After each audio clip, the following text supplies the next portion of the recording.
eines Buches der Autorin Zhang Lijia. Die Autorin ist selbst also heute auch da. Und das Buch heißt Es lebe der Sozialismus. So, und vorgestellt wird das Buch, das ist erschienen im Drachenhaus Verlag von der Nora Frisch. Nora Frisch ist auch Sinologin. Sie hat in Wien und in China und wo noch überall studiert. Okay, Entschuldigung.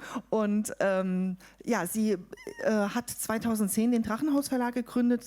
Mittlerweile wirklich sehr erfolgreich, ein sehr umfangreiches, sehr, sehr, sehr interessantes Verlagsprogramm. Sie hat auch einen Stand hier auf der Buchmesse, also wer da noch mal morgen vielleicht vorbeischauen will. Sie verlegt sehr interessante Bücher, Übersetzungen, viele Übersetzungen aus dem Chinesischen. Und heute ist die Autorin Zhang Lijia bei uns. Sie ist Jahrgang, das finde ich jetzt gerade nicht auf meinem Spickzettel. Entschuldigung. Okay, also 1964 geboren und ist 1990 nach London gegangen und lebt seitdem auch in London und schreibt eben wunderbare Bücher, von denen jetzt eins erschienen ist. Und damit gebe ich auch gleich weiter. Dankeschön. Danke. Ja, ich möchte mich auch noch erstmal ganz herzlich beim Konfuzius-Institut in Frankfurt bedanken, dass die dieses Ereignis möglich macht, diesen Auftritt hier. Und speziell an Frau Christina Verumwang und Herrn Eugen Pfander für die umfangreiche Organisation. Zhang Lijia, who lives in London and Beijing today, was born in Nanjing in 1964. At the age of 16, she was forced to enter a rocket factory as a worker before she went to London in 1990 to study journalism.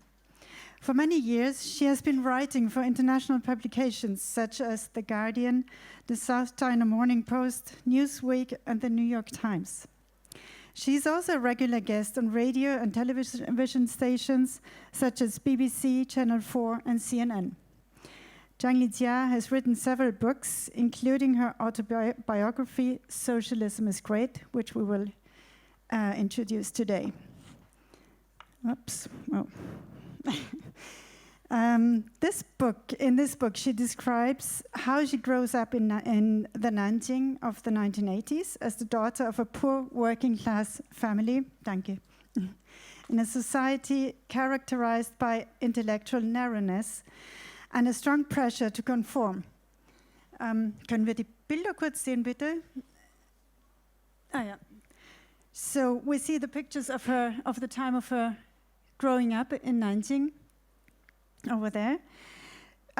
She's very thirsty for knowledge and has ambitious plans. When she's forced to do monotonous work in a rocket factory, she begins to struggle for self-determination and freedom. She wears Western clothes, studies English, and in the summer of 1989, the time students went to protest on Tiananmen Square in Beijing, she eventually organizes the city's largest workers' demonstration in Nanjing. This tragic, but in big parts also very funny story, provides a rare insight into the human dimensions of the period of upheaval under Deng Xiaoping, which made China the country it is today. And it is also a wonderful example for a biography which was just talked about before. So we have a real Chinese person here, a bridge builder. And yeah, I would ask Zhang Lijia to read a short passage from the text, from the original, which I will continue in the German version.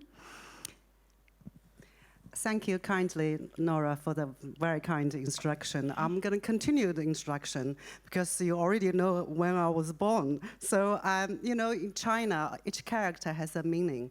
So my name, my given name is Lijia Zhang is the most common surname in the world. And my name Lijia, Li as in beautiful, Jia as in refined. So beautiful and refined. Obviously, that's my parents' impossible dream. So I'm going to read a few sentences in English. Out of the tall workshop buildings, black chimneys rose higher, interrupting the skyline like legs of a spider dead on its back. Smoke sipped out, lingering a while in the cold air, then dissolving slowly into nothing. In der Schule schrieben wir über Fabrikschlote, wann immer die Lehrer es von uns verlangten. Aufsätze über die großen Errungenschaften unseres Landes.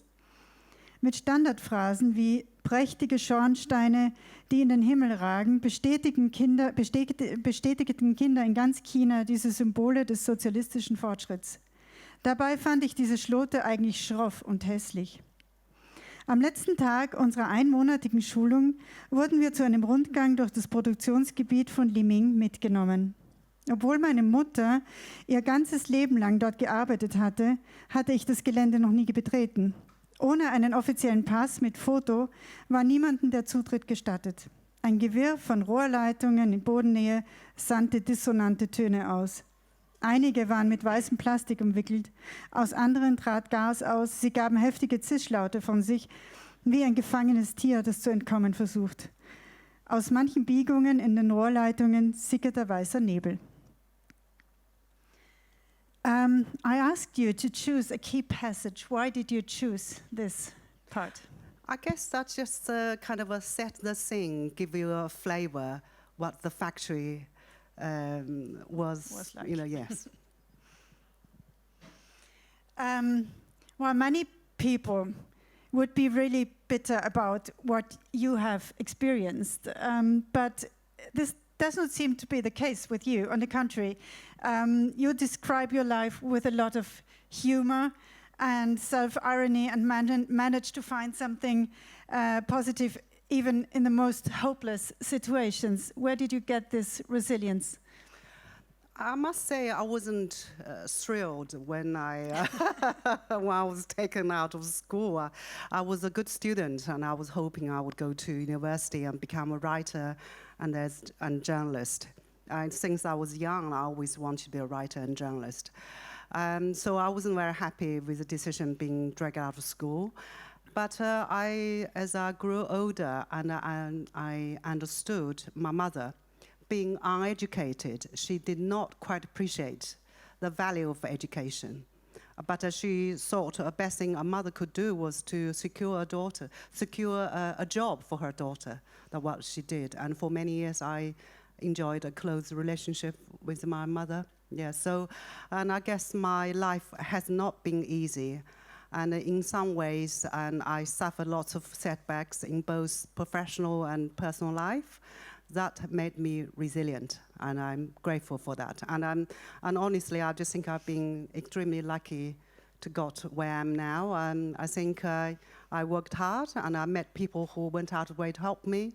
And also, I was lucky I was born in the right time. China just began to change. Mm-hmm. So, if I was like my mother was smart, and she never got anywhere. She basically did one type of job, stuck in the factory all her life. So I feel I've been very lucky. I'm very grateful to the shopping. You write in your epilogue that you see yourself as a bridge builder between China and the so-called West.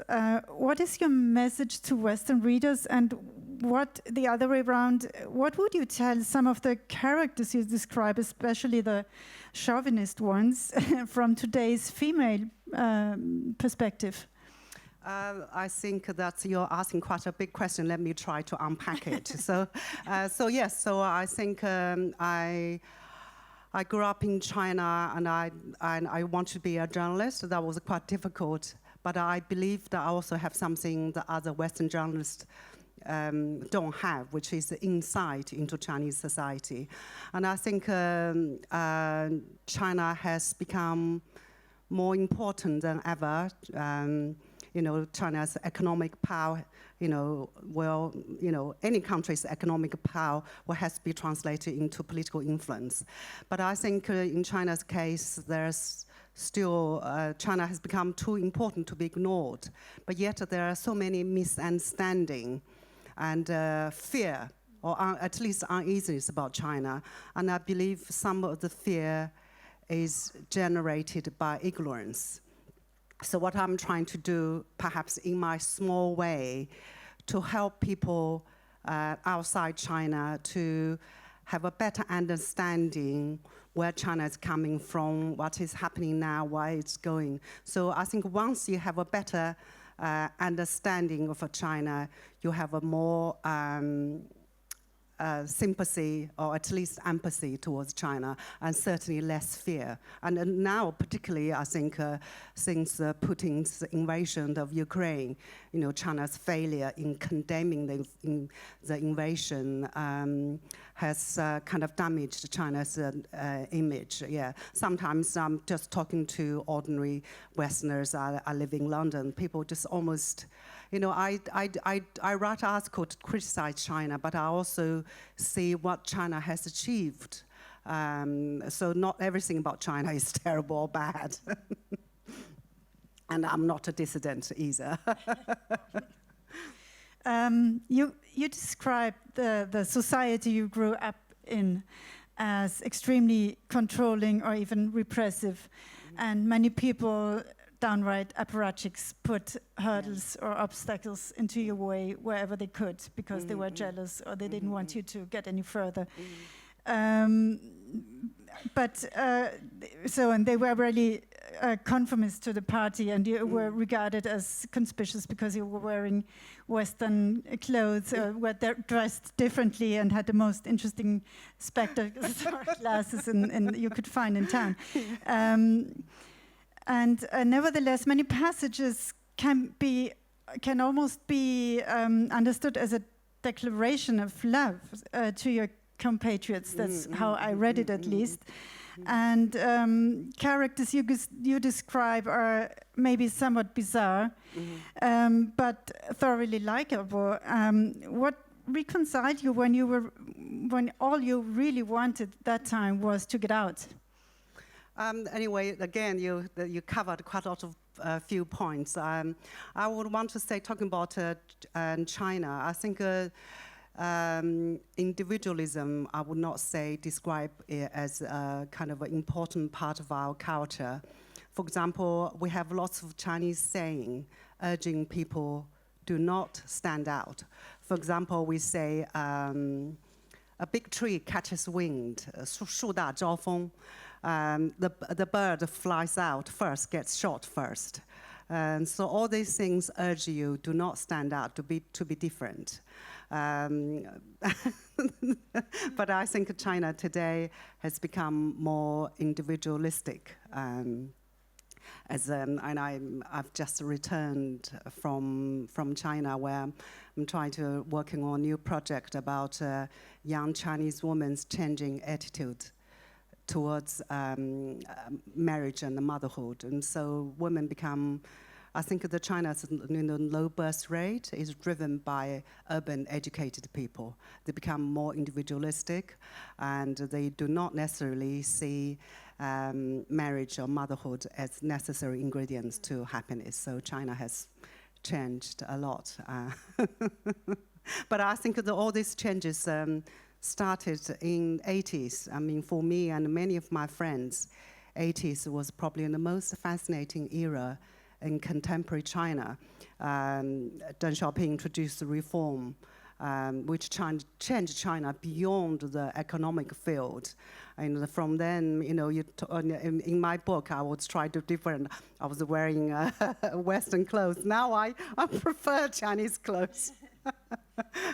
And that's also the 80s was a time when people began to dream the impossible, chasing their dreams, and dreaming the impossible. Women taking off their, before everybody was wearing Chairman Mao's kind of a lumpy jacket. One where American journalist very famously said, after China introduced reform opening up, Chinese women suddenly got breasts, because before everybody was the woman's body was hidden this lumpy, shapeless gray jacket. Yeah. So how do you explain that people really try to put these obstacles into your way? Why didn't they want you to proceed in your, or wanted to hinder you in your way? Yes, I guess at least at that time, people thought I was strange.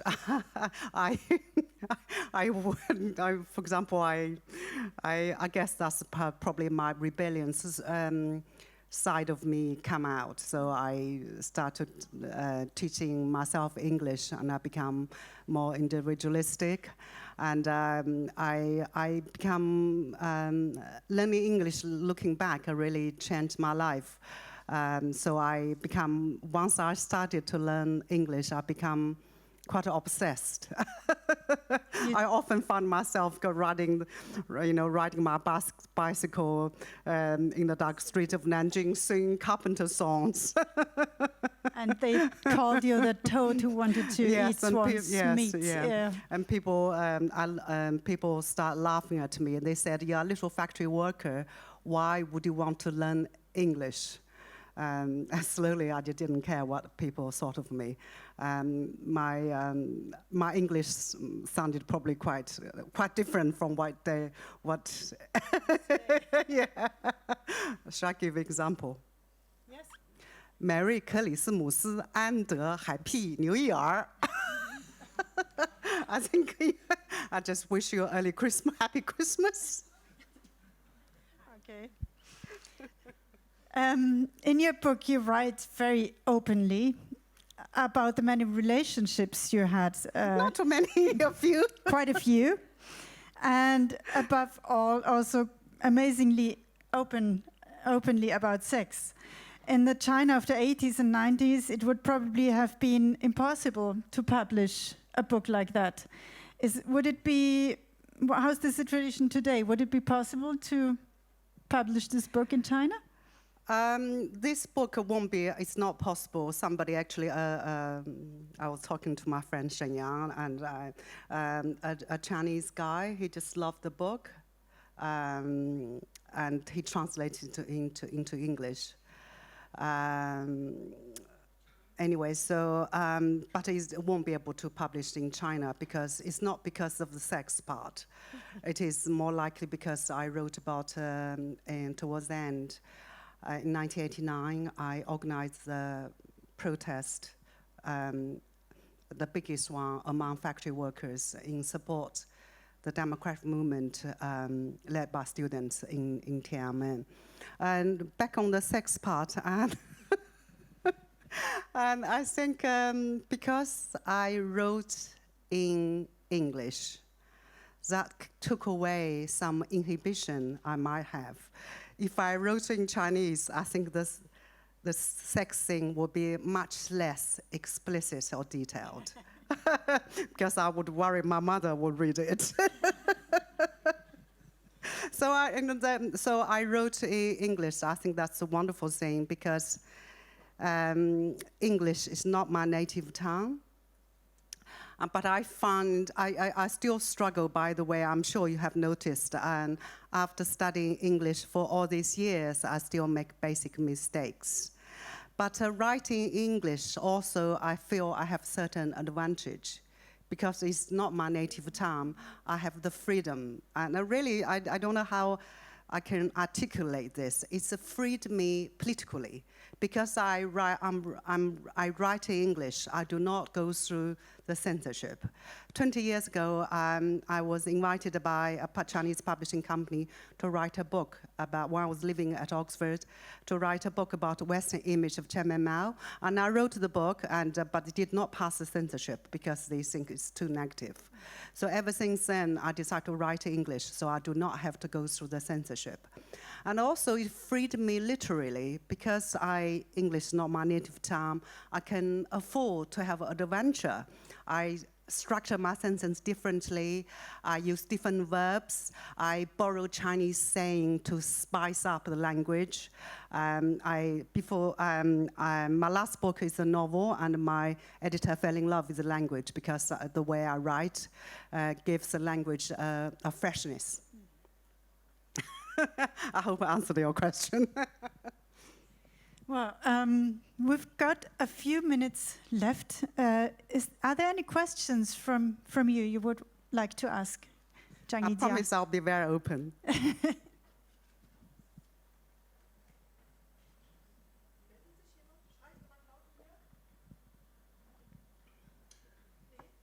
Otherwise, is there anything you would like to tell about your family? Maybe the family you grew up in. It was a very loving family. I have the impression. I mean, your mother was very. My grandmother was a very special person. My grandmother.